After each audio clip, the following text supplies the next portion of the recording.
Assalamualaikum warahmatullahi wabarakatuh. Auzubillahi minasyaitonirrajim. Bismillahirrahmanirrahim. Innal muttaqina fi zilali wa uyun.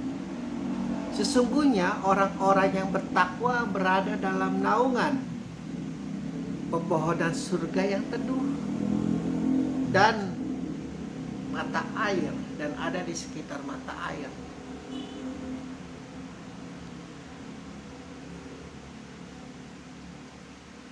Di peringatan Allah yang ketujuh ini, keenam apa ketujuh, yang terakhir,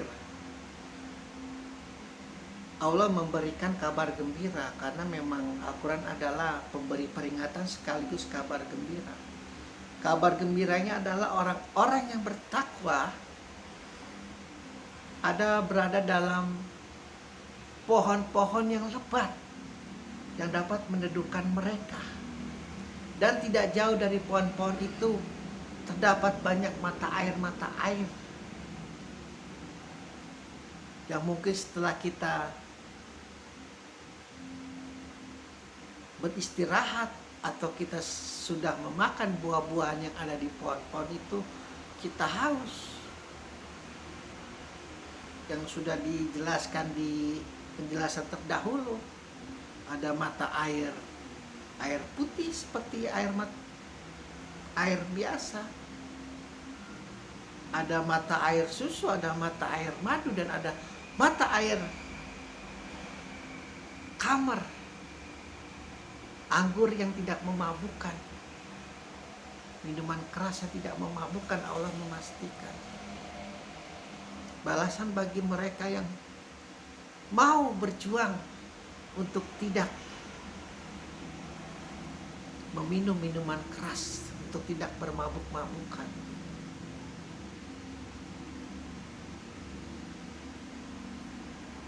Takwa. Kita kalau dengar kata takwa itu jangan takut. Takwa itu bukan berarti harus selevel Imam Khomeini. Takwa itu tidak berarti harus level Jalaluddin Rumi. Takwa itu tidak harus selevel Imam Al-Ghazali. Masing-masing memiliki tingkat ketakwaan yang berbeda.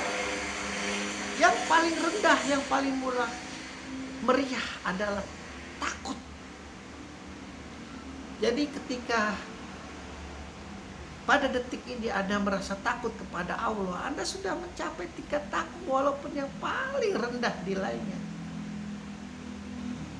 Untuk naik ke tingkat takwaan yang lebih tinggi, ya harus ikuti apa yang Allah perintahkan dan jauhi apa yang Allah larang.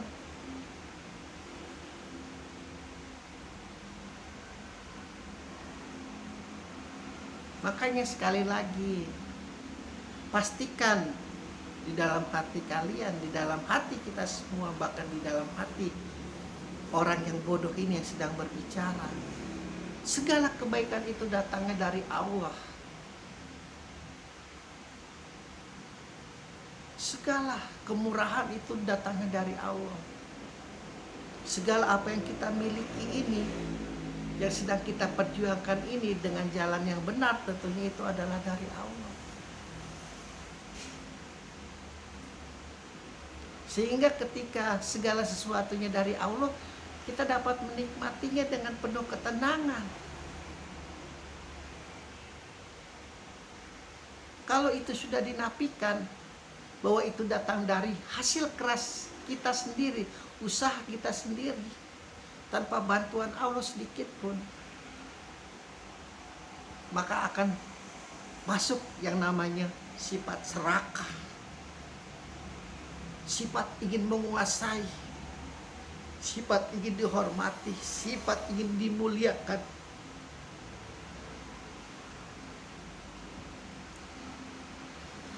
Dan pada saat kita tidak mempercayai bahwa segala kebaikan itu datangnya dari Allah, maka kita akan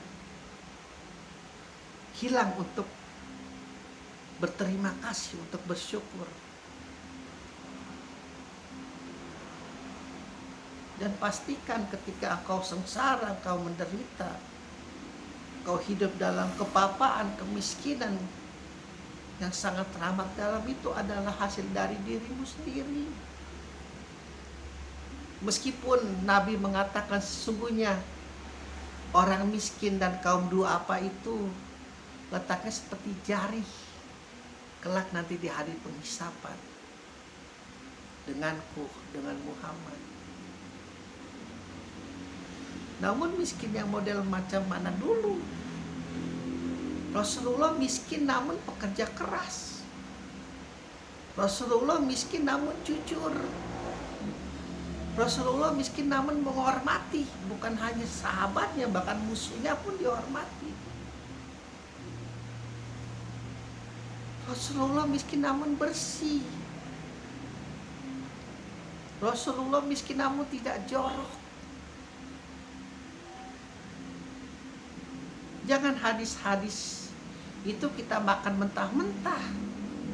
Miskin model macam mana dulu kalian? Miskin model macam mana dulu Anda?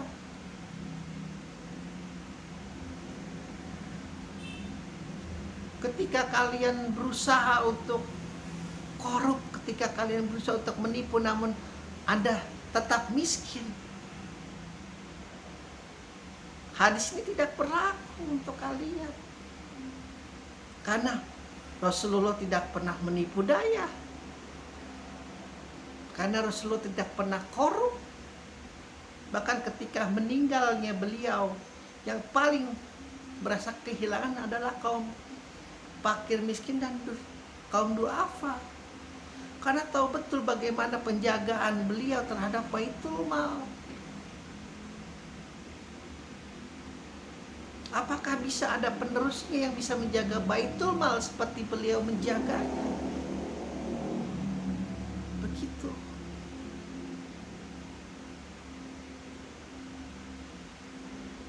Memang para nabi, segala kebaikannya itu benar-benar direstui oleh Allah 100%. Benar-benar sulit bagi Lanatullah untuk membisiki mereka untuk berlaku zalim. Namun sebagai manusia biasa,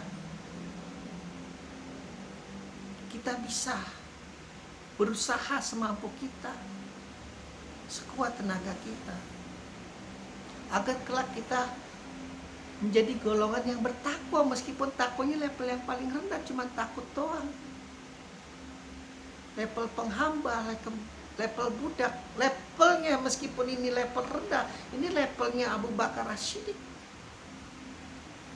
Level penghamba, sangat menghamba kepada Allah, dan dia wujudkan dalam kehidupan nyata menghambanya kepada Rasulullah. Bahkan ketika Rasulullah menyuruhnya dia untuk terjun ke jurang pun pasti dia akan lakukan. Itu level menghamba.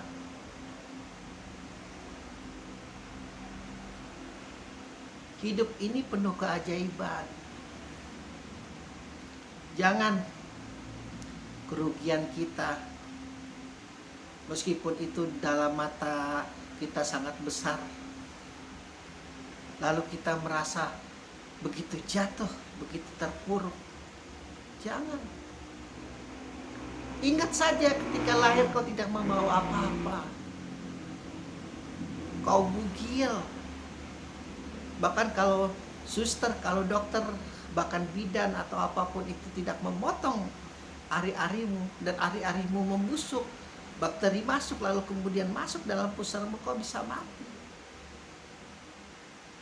Tidak membawa apa-apa. Itu salah satu ilmunya Lanatullah, itu membisiki kerugian-kerugian. Padahal sepele, namun ketika keuntungan yang kita dapat lenyap di mata kita, lenyap di pikiran kita, tidak dihitung. Hanya kerugian terus yang kita hitung. Padahal begitu banyak keuntungan, padahal begitu banyak rahmat yang telah kita terima dari Allah. Semoga kita mencapai level yang bertakwa, meskipun level yang paling rendah hanya takut kepada Allah. Alhamdulillahirabbil alamin.